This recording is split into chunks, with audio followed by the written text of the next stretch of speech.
কোনো উল্টা নবুজিব মই বেয়া ভাবি কোৱা নাই, ভালৰ কাৰণে কৈছো।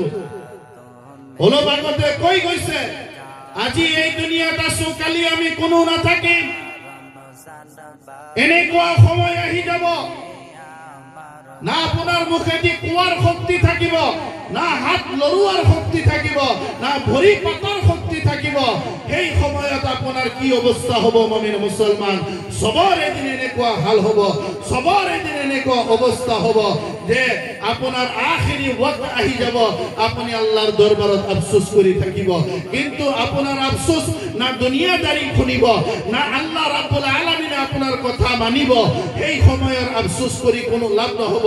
যিমান আফসোস বৰ্তমানে কৰি যাব লাগিব, হায়াত থাকোতেই কৰি যাব লাগিব, হুশ থাকোতেই কৰি যাব লাগিব, চেতন থাকোতেই কৰি যাব লাগিব। সেই সময়ত আফসোস কৰি লাভ নহ'ব, অন্ধকাৰ কবৰত আফসোস কৰি কোনো ধৰণৰ লাভ নহ'ব। এই কাৰণে মুমিন মুছলমান বান্দাক এনেই কোৱা নাই হুশ বুলি, বান্দাক এনেই কোৱা নাই বান্দা হুশ, বান্দা হুশিয়াৰ, বান্দা সাবধান, এনেই কোৱা হোৱা নাই, এনে কোৱা হোৱা নাই। কিয়? আপোনাৰ মৌত, মোৰ মৌত, মালিকাল মৌত হামেশা আমালোকৰ পিছত ঘূৰি আছে। আল্লাহু আকবার। এই কারণে আমার বাবা আব্দুল গনি আউলিয়া রহমাতুল্লাহি তাআলা আলাইহি সুন্দরভাবে আমি যেতিয়া পঢ়ি আছিল, আমার পঢ়ার ওয়াক্তত আমালোকৰ আব্বা হুজুর সকলে আমালোকক পঢ়াই আছিল। বাবা আব্দুল গনি আউলিয়া মাঝে মাঝে মাদ্রাসাত ঘুমাইছে, মসজিদৰ নামাজ আদা হৈছে। নামাজৰ পিছত গোটেই ছাত্ৰ সকলক, মাদ্ৰাসাৰ তলবা ইলম সকলক বহাই লৈছে। এটা এটাকে নাম সুধিছে আৰু হাতত মুদ্ৰাৰ পিঠিত নিজৰ বস্তাত, নিজৰ মোনাত যি বস্তু আছিল ওলাই খাবলৈ দিছে। আৰু আমালোকক জনাইছিল, এ বাবা সকল, তোমালোকে নিজৰ ঘৰ দুৱাৰ এৰি আল্লাহৰ বন্ধু, আল্লাহৰ নবীৰ ঘৰ মাদ্ৰাসা পঢ়িবলৈ আহিছা। তোমালোকে হামেশা সাৱধান হ'ব লাগিব, তোমালোকে হামেশা হুঁশিয়াৰ থাকিব লাগিব। কিয়? তোমালোকৰ দ্বাৰাই ইছলাম জিন্দা হ'ব, তোমালোকৰ থ্ৰু দি ইছলাম আগবাঢ়িব। তোমালোকে মানুহৰ আগত নসিহত কৰিবা, যি নসিহত, যি বয়ান তোমালোকে ৰাখিবা, সেই বয়ানেদি তোমাৰ বন্ধু বান্ধৱসকল, তোমাৰ ঘৰৰ পৰিয়াল সকলে, তোমাৰ লোক বন্ধু সকলে তোমালোকৰ কথা মোতাবিক আমল কৰি কৰি তোমালোকৰ জান্নাতি হবা। তোমালোকৰ লোক বন্ধু যি সকলে তোমালোকৰ কথা শুনি আমল কৰিব, সবে জান্নাতি হ'ব। সুবহানাল্লাহ। মুমিন মুসলমান আমালোকক বুঝাইছিল, বাবা সকল, তোমালোকে হামেশা এক কাম কৰিবা, মৌতৰ কথা বেছি মনত কৰিবা, মৌতৰ চিন্তাটো মনত ৰাখিবা।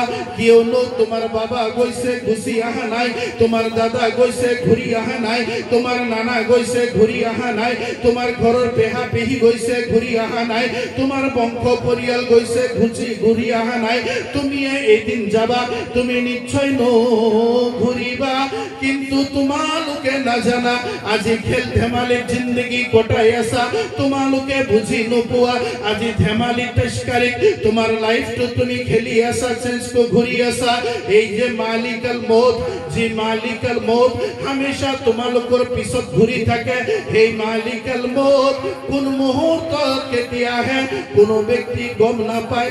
এই কাৰণে বাবা আব্দুল গনি আউলিয়া গজৰৰ ফুৰেদি আমালোকক বুজাইছিল, সময় থাকিতে ওরে বান্দা, সময় থাকিতে ওরে বান্দা, হো না হুঁশিয়ার, মালিকাল মৌত ঘুরিতাছে পিছনে তোমার, মালিকাল মৌত ঘুরিতাছে পিছনে তোমার। আৰু কৈছিল, হাসি হাসি গেল দিন, কান্দিয়া কুল পাবি না, হবে না। হাসি হাসি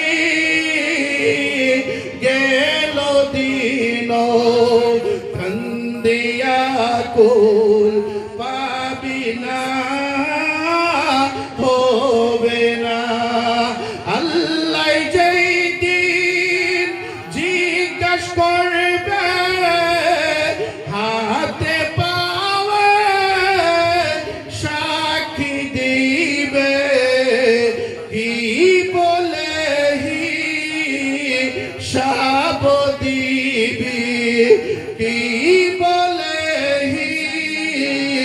সাব দিবি সেই করো ভাবনা চিন্তনা। আল্লাহু আকবার। এবু রাসেল গনি বাবার গজল, বাবা আব্দুল গনি আউলিয়ার গজল আমাকে বুঝাইছিল, শুনাইছিল, আমি শুনিছিল।